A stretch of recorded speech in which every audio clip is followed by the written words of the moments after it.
It has nothing to do with that.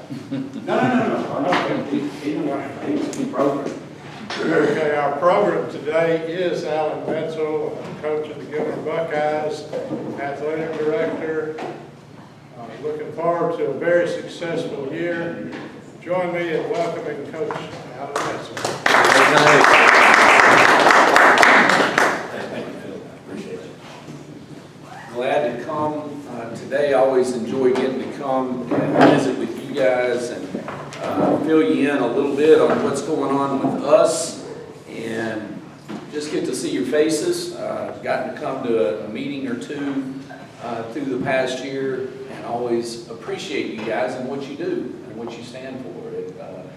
I think in our society where work ethic tends to wane, it seems like the further we go, you truly appreciate those who get it and they go to work and they put in the hours and then they spend time like you guys do, whether it's helping with the Jamboree or helping with service projects or whatever it is, recognizing people, investing into the community.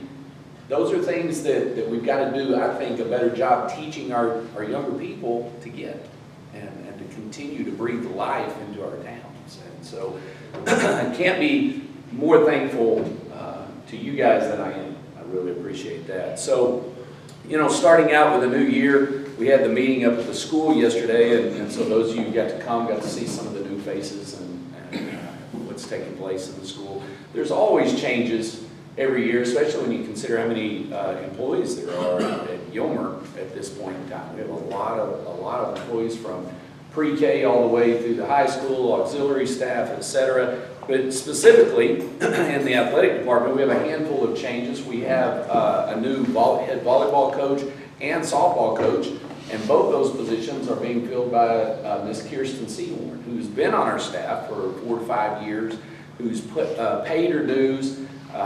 She was the assistant head coach in volleyball, and when the Harris family moved, we promoted her to take over the head job. Well, then in softball, she's also the assistant head softball coach. And the Barton family, you had Josh took the principal's job in Gunner. And so he and Heather moved, and it was just a natural move for Kirsten to take over that one. And she's got room in between basketball to I made sure, talk to her. She said, no, I'm good. I'll have time to be able to get prepared. We're excited about her and her work ethic. She's an extremely hard worker. She's one of those people that's, if you haven't met her, it's because she is not somebody who feels like she needs the limelight. She just works. She's kind of a throwback. And her mom, Sherry, is a Gilmer grad and has been the head softball coach out at Harmony for years. And so it's just in her blood. She played softball in college, Kirsten did. To replace Kirsten's assistant position, we hired Rebecca Rogers. She's been at Van ISD for 2 years prior. And she and her husband, who is a firefighter in Kilgore, bought some land in Gilmer. And they actually contacted me and said, hey, do you have any openings? It was a perfect fit. And I talked to the AD at Van. He said, Coach, you guys are getting a good one. We're losing this young lady. It's just a matter of they're moving. And so we really benefited there. And then we hired Jacob Dodd's wife, Mallory, who played college softball. And she's going to be, she'll be actually helping our softball and volleyball. She played, I think, in she played in Northeast Texas and then maybe in Southern Arkansas, if I'm not mistaken, Hallsville grad. And so that's in our girls' side of the program. Then on our guys' side, we had some shuffling as well. All good things, good reasons. Brandon Bear Williams, who's been with us for quite some time, he moved over into this police force or protective services that we're doing now as we're heightening our awareness of security at the school system. He's a former deputy and was getting his degree in, I guess it was criminal justice administration, that's the kind of thing. So he moved over into that field, and so we went and hired Spring Hill's head coach, Weston Griffiths, who is an offensive line guy. He was Kurt Traylor's head O-line guy at Tyler Lee back several years ago before it became Legacy.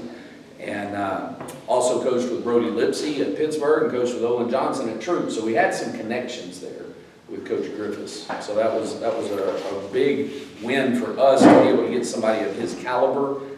Kerry Lane, who has done just such an amazing job at Pine Tree and got their program going. We were able to get him to come back and leave Pine Tree and come back to Gilmer. He's taking Coach Josh Neiswander's spot as our quarterback coach. Josh took a job in the XFL down in the San Antonio team that Hines Ward is coaching. So, you know, when you have people who are doing well, it's a positive thing. You know you're going to have movement, and we're filling those spots with really good people, and we're pleased with that. We also were able to hire 2 former Gilmer players, guys who played for us years ago. Jaden Parrish, who played fullback and linebacker for us. We hired him to coach fullbacks. Jaden played up at Southern Arkansas and then has been coaching with Kerry Lane at Pittsburgh. And then Blevin Burns, who played for us, played linebacker and safety and fullback as well. We hired him at our junior high. So really pleased with the caliber of people that we're able to bring in. They fit with our mindset. They, you know, many of these people have been with us before or had connections with us.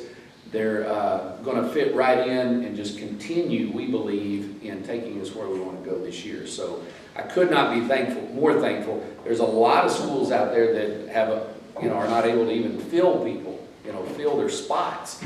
And they're hiring somebody if they're breathing, if somebody says, yeah, I'd like to coach, and they just hire them. No experience, no unique talent necessarily. It's just they've got to hire a position. And so we thankfully are not in that position and have hired some great people. Talking about this season, I've spent time in the spring coming up with our motto with our captains. Our team chooses usually 10 to 12 seniors that are going to be the guys that represent us and kind of are out in front and leading the way. And these guys, we spend weeks working on this, and I try and give them as much ownership in this as I can, where I'm letting them pick what they want, because you want this to be a player-led team as opposed to a coach-led team. And so we just kept whittling it down, and it was taking a while. It took till like last week before we finally got them to finalize it, but they've come up with War Ready. And I like it, and one of the things that I make them do in this process is I say, okay, why? Why do you want this to be what represents you? Well, for them, it's a pretty easy connection. We've got to come to work every day because there's going to be a battle on Friday night and so forth. And I'm like, I get that. Okay, that's good. Now, how are you going to connect all those people up there in the stands to that when they've got it on their shirt and they're yelling it in a cheer? And, how does that mean something to them? Well, that's where it got, a little more challenging. We had to do a little more deep thinking and so forth. But they got there from the standpoint of, life is like a war. Every day, it's a battle. Every day. The battle is going to be different. It doesn't mean we're going and fighting against someone else. In fact, one of the things that I asked our guys, I said, okay, and I was kind of tricking them on this. I said, so who do you think our toughest opponent is going to be this year? We have a very challenging schedule. Some said Chapel Hill, our first game of the year. They went 4 rounds deep last year in big school. They're ranked number 3. Some said Pleasant Grove. Some said, different teams. Kilgore, Paris, Glendale. So different people. And I said, our toughest opponent will be ourselves. And they're like, oh yeah. Oh yeah. That's always the most difficult opponent. Because that's when the alarm clock goes off in the morning. Am I going to get up, or am I going to get snooze? That's the one of, late at night. Am I going to go to bed and get some rest tonight, or am I going to stay up and, play my video games or be on social media and not get sleep and not be prepared for tomorrow? Am I going to do my homework, or am I going to do what I want to do? Is it going to do the right thing versus do the wrong thing? Is it going to treat people right versus it's always me that gets in the way. I rise up with my selfishness, We all do, unfortunately. And so as they're like, we get it, we get it. And that is how it connects with everyone. To be truly war ready, you got to go to war with your own selfishness every day, every hour, every scenario. And when we can win that battle day in and day out, yesterday it was hot. It was really hot. Day one of practice. And we're fixing to go out there and it's hot. You open that door and walk out and it's just like slaps you right in the face. And we got all those guys, about 90-something guys in that room.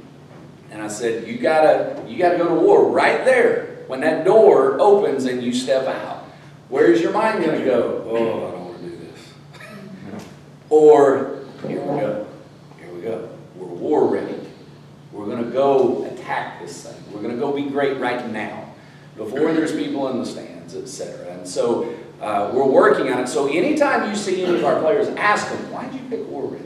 Make them tell you, because it's good. It's good for them to have to articulate that and make sure that it's not just about them, it's a community. And I think this is something that we can all buy into and believe that there's something to that. So I wanted to present that to you.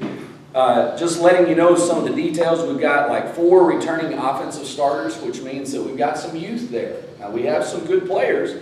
Rowan Fluellen, who's a returning All-State player. Ashton Haynes, returning All-State player. Those are 2 really good ones. Lucas Cano's up on the offensive line. Kendall Jackson's been a starter at our fullback. So we've got some really good ones. But we've got about 7 positions where guys who haven't started are going to have to take that step up. Now, we feel like they're ready, and you're about to get to learn their names, and you're going to get to go, oh yeah, they're going to be just fine, because that guy that we didn't know his name, he is pretty good. That's part of the training ground. And so we've got 4 returning on offense. We've got 6 returners on defense. Like I said, we've got guys that have played in state championships, but they weren't necessarily the starter. They were working their way to this point. So we feel good about the group that is coming in. We feel like we're going to be talented. We've got a quarterback. It's Brandon Tennyson's little brother, Caden, who started on the varsity last year on the defense, who we've been grooming to get ready for this time. Now, he's a 10th grader, and we're going to have to scale things back and so that he doesn't feel overwhelmed, and make sure we're spreading the pressure on some of the older guys. But very talented young man, very talented, and we expect big things from him. So encourage him every chance you get when you see him out there. Tell him, hey, keep plugging. It's lean on your teammates. And like I said, he's talented enough to be able to do this, and I feel like he'll do it at a very high level. I think you'll see that. But there'll be some learning things, some mistakes made, some, you may go, why in the world did he throw that? And I'll ask him when he comes over, and he'll go, I don't know. I don't know. That's part of it. And, a lot of guys at that age, they're playing on Thursday and not moving quite as fast. And, you're playing at a high level against some of the teams we're playing at. It looks like there's about 18 defenders over there instead of 11. So that's part of the growth process. But I'm very confident that he's going to do a good job. So as I come to a close, I wanted to read something to you. I came across this in a devotion book, and I thought it fit for what we were looking at for today and where we are in our season, and I'll go over that. And then I've got a volleyball schedule here for you if you would like one. And then also, before I read this, I'll show you, we've got our Buckeye cards have come in, which have the schedule on them for the season. They're $10, and then they have a bunch of things on the back and on the front that get you discounts and so forth. If you'd like to get one of those, then please don't hesitate to let me know. Let me read you this. I think you'll enjoy this. It says, I would drag myself out of bed each morning and get dressed with feelings of dread. I knew what was facing me because I had been through it before.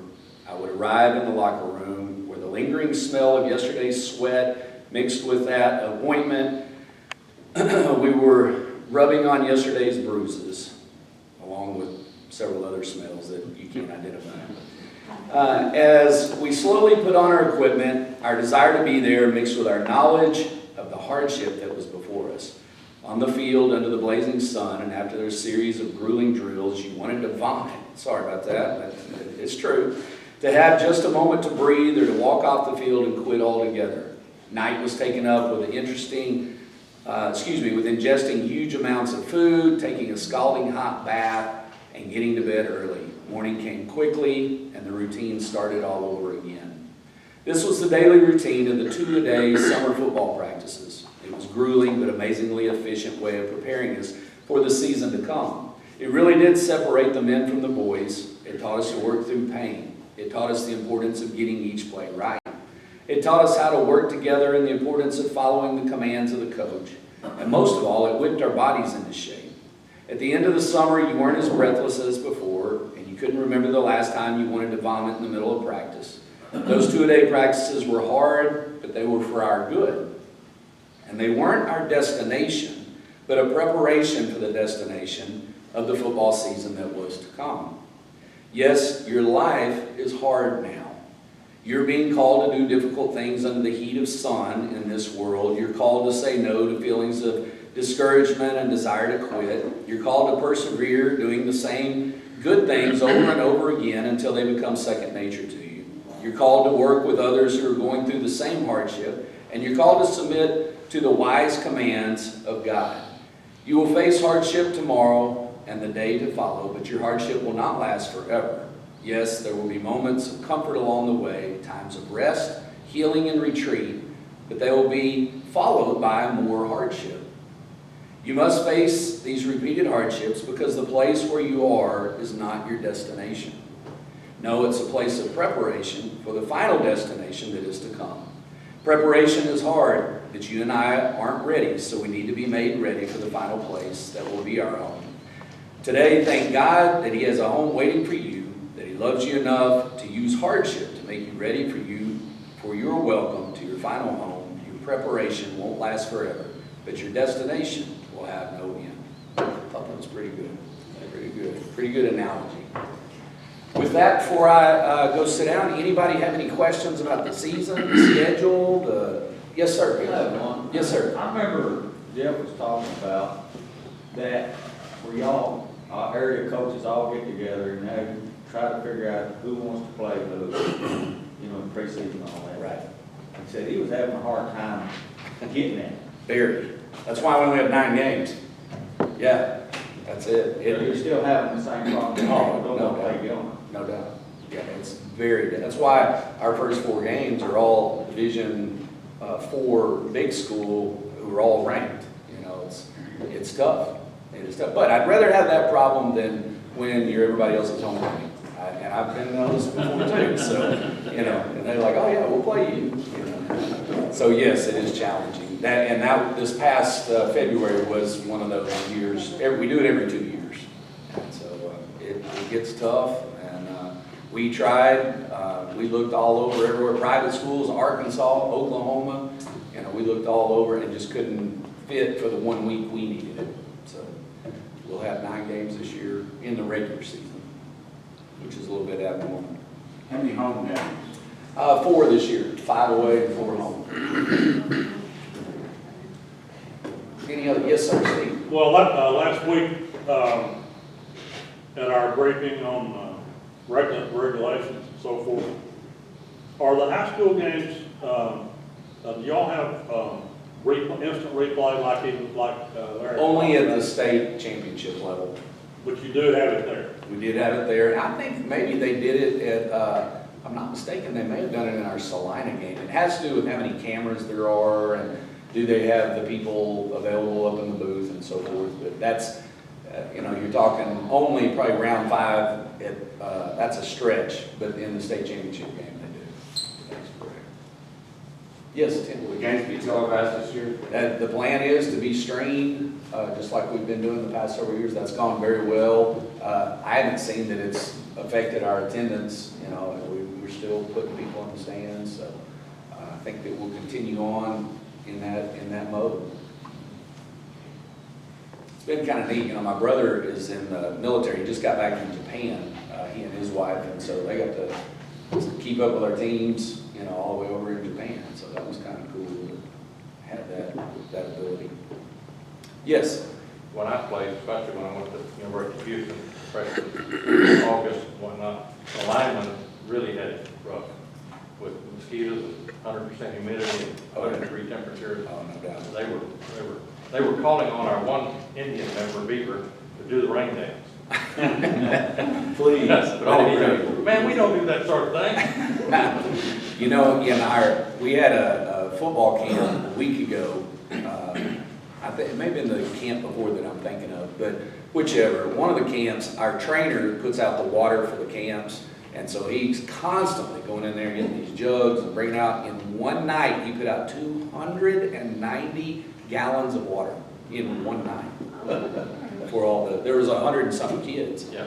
290 gallons. So when people say, "Do you keep water?" Yeah, we do. That poor guy, man, he never stopped. He's bringing that cart out all night long. So, and they're guzzling it down. So it's not like the old days, you know, where in 20 minutes we'll give you a sip. You know, we're constantly sending them over there.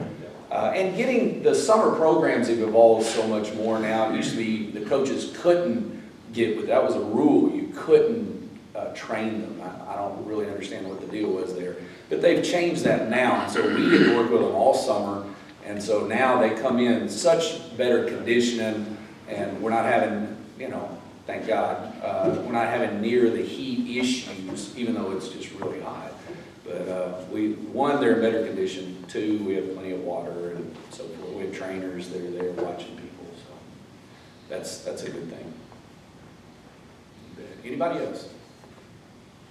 You mentioned Saturday. Thank you. Beat the Buckeyes this Saturday. The program starts at 7 at the football field. I believe the credit union here in Gilmer is bringing some food trucks up that they'll put in the south parking lot in case you want to get something to eat. You can do that and just make it kind of a festive time for the city. I think Dr. Hunter Taylor is going to come and set up a area to sell his books. If you draw the line, if you'd like to go over and see him and get one of those. So it should be a good event to kick off the year, as always. All right. Well, thank you guys. And like I said, if you want one of the Buckeye cards, let me know or holler at one of our kiddos. They'll help you out. Thank you guys. Always a pleasure to get to come and visit with you.